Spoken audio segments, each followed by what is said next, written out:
इंसानों के जीवन में प्यार एक अहम चीज बन गया है, सिर्फ इसलिए क्योंकि इंसानी भावनाएं इंसान होने का एक मजबूत पहलू है।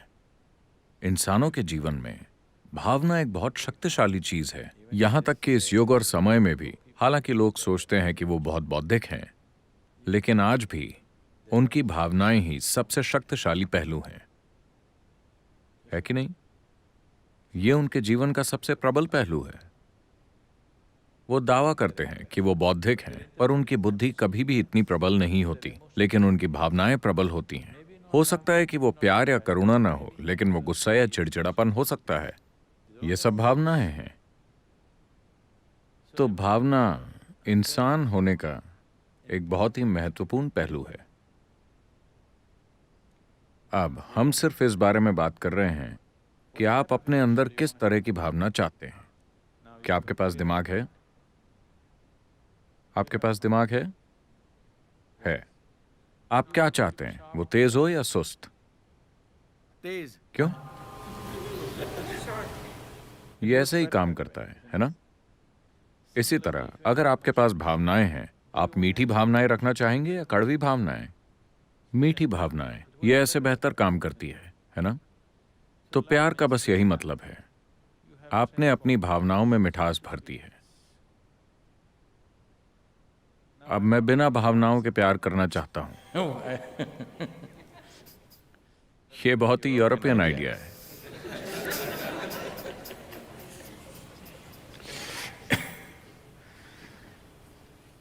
प्यार एक भावना है। यह आपकी भावनाओं की मिठास है, जिसे हम प्यार के नाम से जानते हैं। अगर यही भावना कड़वी हो जाए तो हम उसे नफरत कहते हैं। अक्सर जिनसे आप प्यार करते हैं उन्हीं से नफरत करते हैं, है ना? कुछ समय पहले आपको उनसे प्यार था और अब उनसे नफरत है। आप सड़क चलते इंसान से नफरत नहीं करते, है ना? थोड़ा प्यार हुआ था, पर अब सिक्का दूसरी ओर गिर पड़ा है और अब यह नफरत बन गया है। हाँ? तो सिक्का वही है। अगर ये इस तरफ गिरे तो प्यार बन जाता है और उस तरफ गिरे तो नफरत बन जाता है। ये मत सोचिए कि वो बहुत दूर हैं, वो बहुत करीब हैं। एक छोटी सी गड़बड़ी होते ही प्यार नफरत बन जाता है ना? तो बिना भावना के प्यार कैसे करें? प्यार एक भावना है। अब फैसला ये करना है कि क्या आप अपनी भावनाओं को मधुर और सुखद बनाना चाहते हैं या दुखद। ये आपकी मर्जी है। ये जाहिर सी बात है ना? लेकिन ज्यादातर लोग अपनी भावनाओं को अधिकतर कड़वा ही रखते हैं। कड़वाहट का मतलब ये नहीं है कि वो किसी से नफरत करते हैं।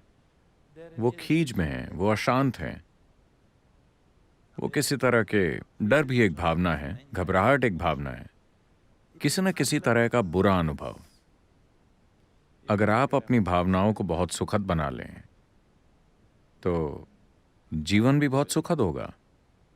आज भी ज्यादातर लोगों के लिए प्यार का एक पल उनकी जिंदगी का सबसे गहरा अनुभव होता है।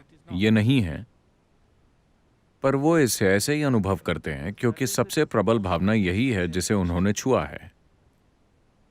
प्यार का एक पल ही जीवन का सबसे गहरा आयाम है जिसे उन्होंने छुआ है, इसलिए वो इसे स्वर्ग तक पहुंचा देते हैं। So they raise it to heaven. लोग इसे स्वर्ग पहुंचा रहे हैं।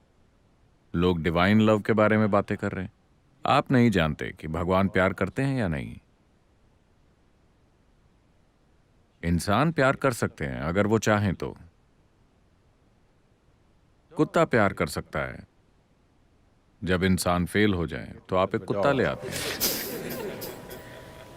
अगर आप कुत्ता लाते हैं तो 12 साल के लव अफेयर की गारंटी है। हाँ? इसे कम मत समझिए। आप एक कुत्ता रख लीजिए। हर रोज जब आप घर लौटते हैं क्या स्वागत होता है आपका। आपकी पत्नी किसी काम की नहीं, हर दिन उसका रंग अलग होता है। आपके बच्चे, उन्हें कोई दिलचस्पी नहीं है चाहे आप घर आए या ना आए, पर आपका कुत्ता हर दिन वो आपका कितने जोश से स्वागत करता है। और कोई ऐसा नहीं कर सकता, है ना? हर दिन बिना नागे के। उसकी दिलचस्पी आप में कभी खत्म नहीं होगी। वो आपकी ऊर्जा बढ़ा देता है। कुत्ता सच में प्यार है। शायद डॉग और गॉड में बस स्पेलिंग की गलती होगी। टाइपिंग मिस्टेक्स हो जाती हैं।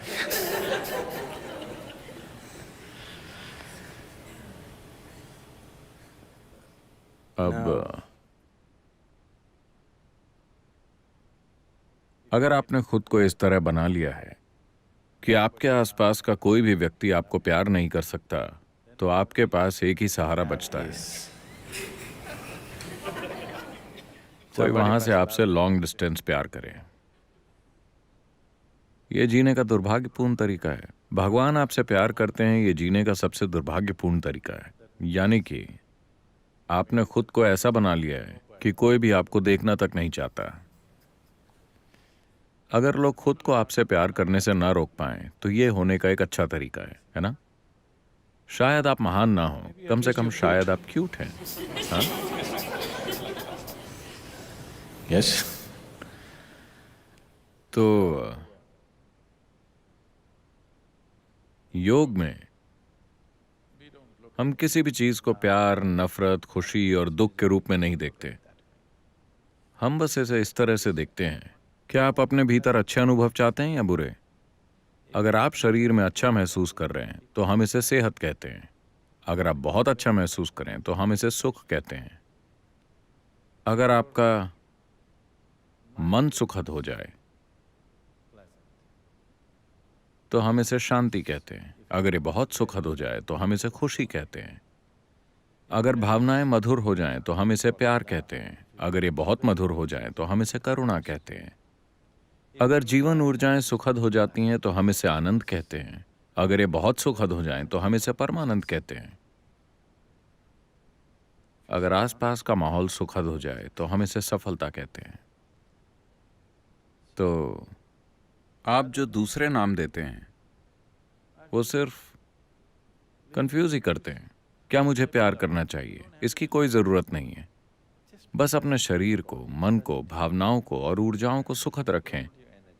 आप एक अद्भुत इंसान बन जाएंगे। अगर आपकी भावनाएं मधुर हैं, अगर कोई यहां आता है तो आप उनके साथ इस मधुरता को बांट सकते हैं। अगर आपकी भावनाएं बुरी हैं तो जाहिर है कि आप लोगों के साथ वही बांटेंगे, है ना? आया ना? तो आप वो नहीं कर सकते जो आप नहीं हैं। अगर अभी इसे अच्छा महसूस हो रहा है तो ये सभी के साथ अच्छा बर्ताव करेगा। अगर अभी इससे अच्छा महसूस नहीं हो रहा है तो ये सभी के साथ बुरा बर्ताव करेगा। तो ये देखने की बजाय कि इसे कैसे सुखद बनाया जाए, आप किसी और के साथ मधुरता से पेश आएं। प्यार करो का यही मतलब है। आपको प्यार करने की जरूरत नहीं है। अगर आपके भीतर सब कुछ सुखद हो गया है तो उस पल में जिसकी जरूरत होगी आप वही करेंगे। अगर आपको प्यार भरी बातें कहनी होंगी तो आप कहेंगे। अगर आपको सख्ती से बोलना है तो आप कहेंगे। लेकिन आपके भीतर कोई बुरा अनुभव नहीं होगा। यह महत्वपूर्ण है ना? अगर आपको कोई युद्ध लड़ना पड़ गया तो आप वो भी लड़ेंगे, पर बिना किसी बुरे अनुभव के। यह महत्वपूर्ण है। तब आप उसी हद तक सब कुछ करेंगे जितने की जरूरत होगी। आप जरूरत से ज्यादा कुछ भी नहीं करेंगे। अगर आप कहते हैं मैं किसी से प्यार करता हूं, तो आप जिनसे प्यार करते हैं उनके बारे में बढ़ा चढ़ाकर सोचेंगे। आप उनकी अच्छाइयों को बढ़ा चढ़ा लेंगे। अगर आप कहते हैं कि मैं किसी से नफरत करता हूं, तो आप उनकी बुराइयों को बढ़ा चढ़ा लेंगे। आप किसी भी चीज को उसके असली रूप में नहीं देख पाएंगे। लोग जिन चीजों से प्यार करते हैं उनके लिए अंधे हो जाते हैं, है ना? वो अपनी सारी समझ गंवा देंगे। अगर वो नफरत करते हैं तो भी वो समझ गंवा देंगे। चाहे आप पसंद करें या नापसंद करें, आप समझ गंवा देंगे।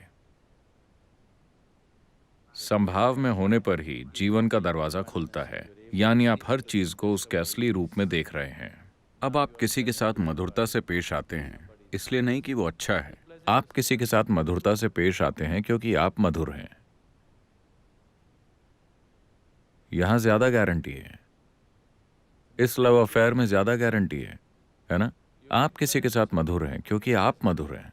अगर मैं आपके साथ मधुर हूं क्योंकि आप अच्छे हैं, कल अगर आप अच्छे नहीं रहे तो फिर कुछ और हो जाएगा, है ना? अगर आप अपनी मधुरता को किसी बाहरी चीज पर गिरवी रख दें तो आपकी मधुरता मौके की बात हो जाएगी। Keeping this one pleasant is your business. इसे मधुर रखना आपका काम है। अगर ये मधुर है तो ये जिसके साथ भी व्यवहार करता है ये मधुरता ही पैदा करेगा। आप इसे मधुर नहीं बना पाए हैं और किसी और के साथ अच्छा व्यवहार करने की कोशिश कर रहे हैं, और वो कई चीजों पर निर्भर करता है। अगर आपको खुश होना है तो उन्हें वैसा बनना होगा जैसा आप चाहते हैं, और ये मुमकिन नहीं है। कोई भी वैसा नहीं बनेगा जैसा आप चाहते हैं। आप ऐसा एक भी इंसान के साथ नहीं कर पाए हैं, है ना? आप एक भी इंसान को मनचाहा नहीं बना सकते। पूरी दुनिया को तो भूल ही जाइए।